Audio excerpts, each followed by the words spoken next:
नमस्कार विद्यार्थियों। आज हम राजस्थान के भूगोल के अंतर्गत राजस्थान की भूगर्भिक संरचना का अध्ययन करेंगे। तो राजस्थान के अंतर्गत देखा जाए तो जियोलॉजिकल स्ट्रक्चर राजस्थान का तो किस तरह का है, उस चीज़ का अध्ययन करना।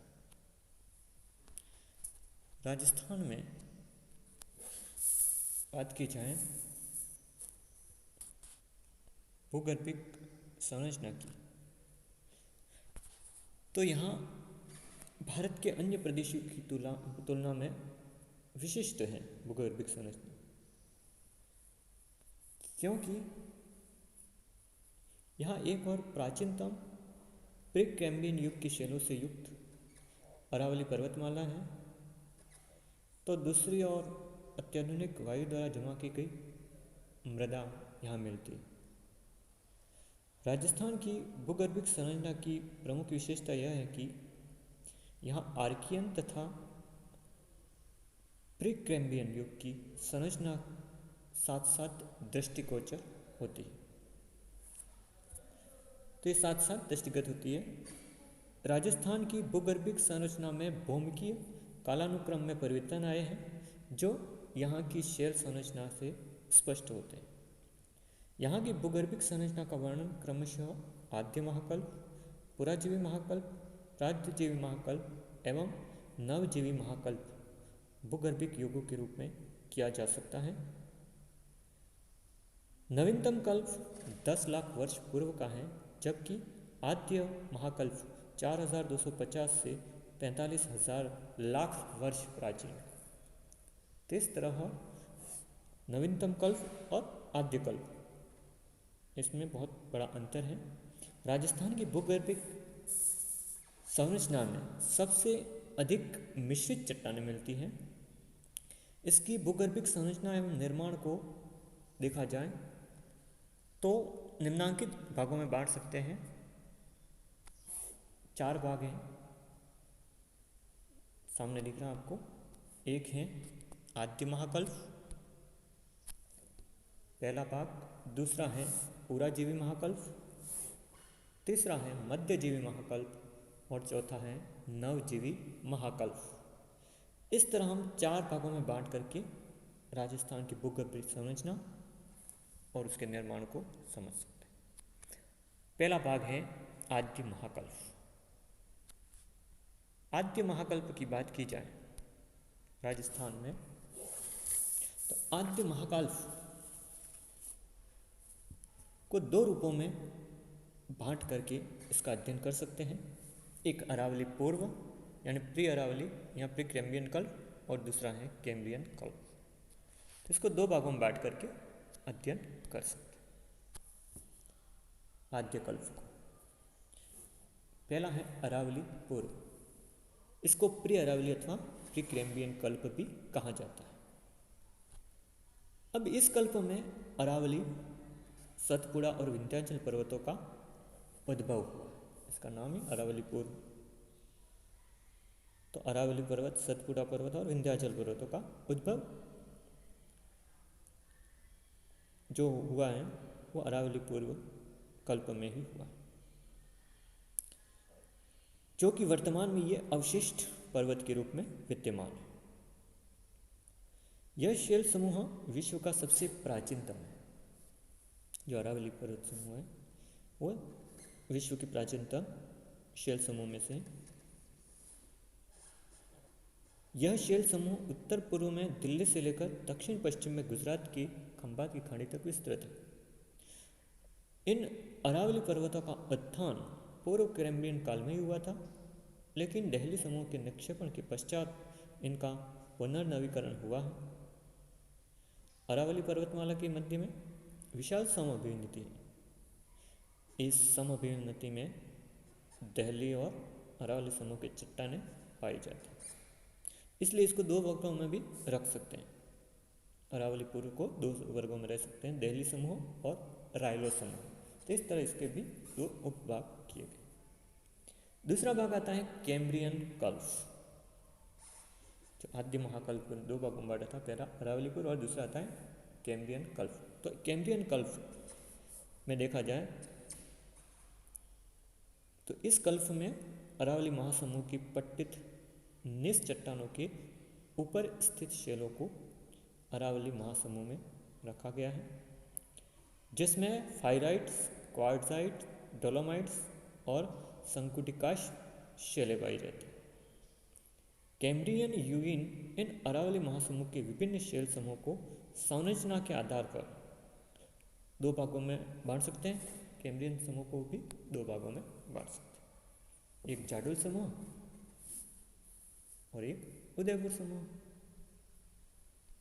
तो इस तरह दो भागों में इसको बांट सकते हैं, जाडोल समूह और उदयपुर समूह। तो इस तरह इसको भी दो भागों में बांट दिया गया। यह था हमारा आद्य महाकल्प। दूसरा भाग है हमारा पुराजीवी महाकल्प। पुराजीवी महाकल्प के अंतर्गत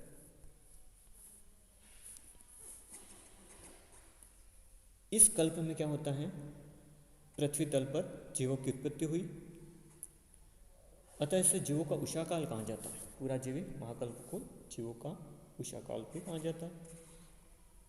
इस महाकल्प में पृथ्वी पर सर्वप्रथम आधारभूत चट्टानों की संरचना, यानी आधारभूत चट्टानें कौन सी हुई, आग्नेय। तो ये आग्नेय चट्टानों की रचना इसी युग में हुई। तत्पश्चात इन चट्टानों के कणों में परिवर्तन हुआ, धीरे धीरे ये आग्नेय चट्टानें थी वो परिवर्तित होती गई।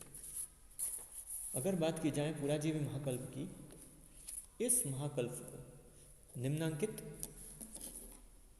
भागों में बांट सकते हैं, महासमूह में बांट सकते हैं। पहला महासमूह है विंध्यन महासमूह। तो पुराजीवी महाकल्प है, उसको दो भागों में बांट दिया, विंध्यन महासमूह और पर्मियन कार्बोनिफेरस महासमूह। विंध्यन महासमूह, यह विंध्यन क्रम बलुआ पत्थर, शैल और चूने के पत्थर की एक विशाल अवसादी शैल समूह के संगठित है।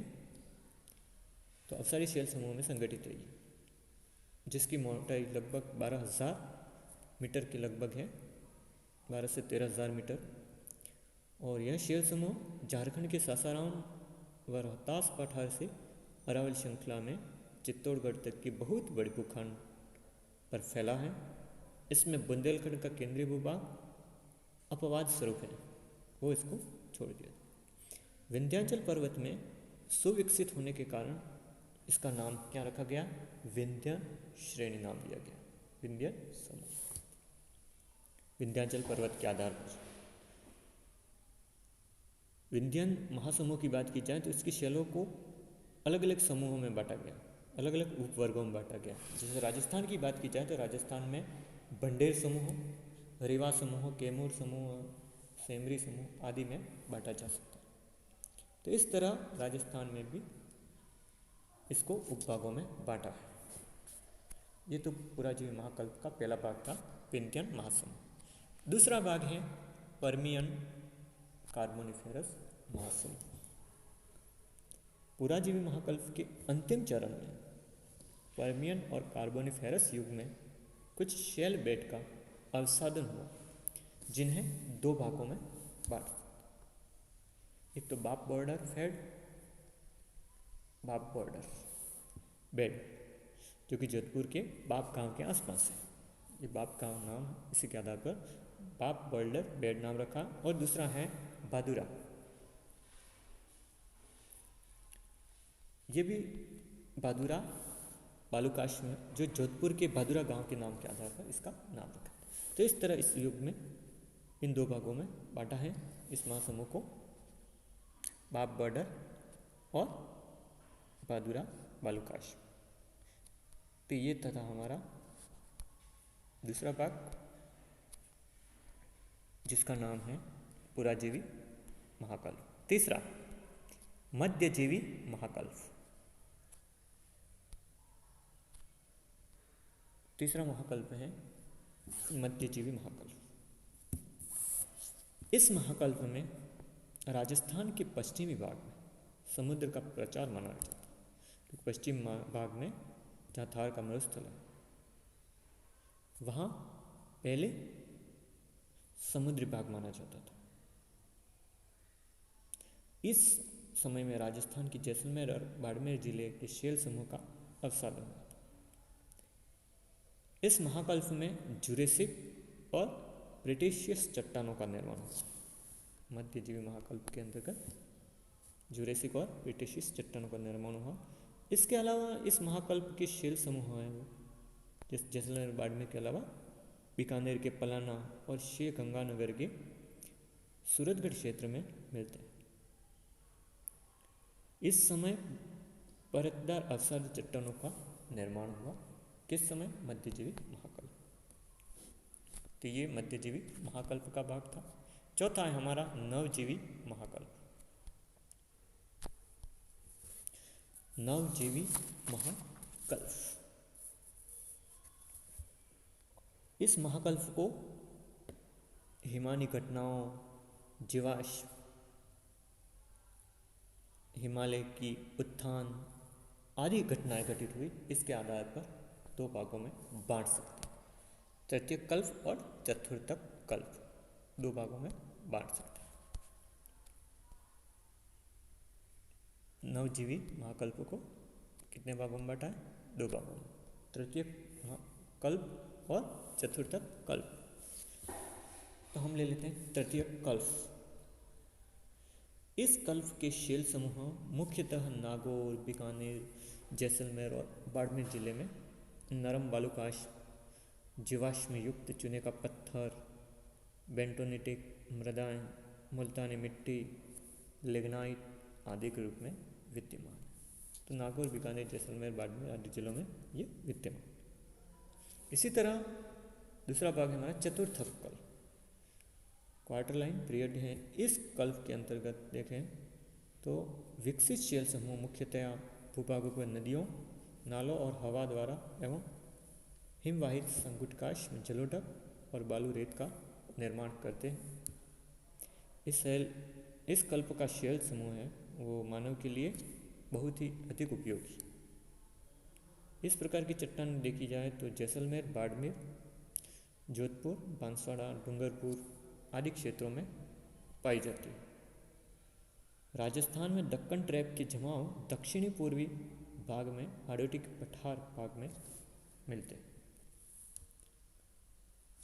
तो इस तरह अगर संक्षेप में बात की जाए तो राजस्थान की भूगर्भिक संरचना अत्यधिक जटिल और विविधतापूर्ण है। यह विविधता यहाँ की खनिज संपदा की उपलब्धता का मुख्य आधार है।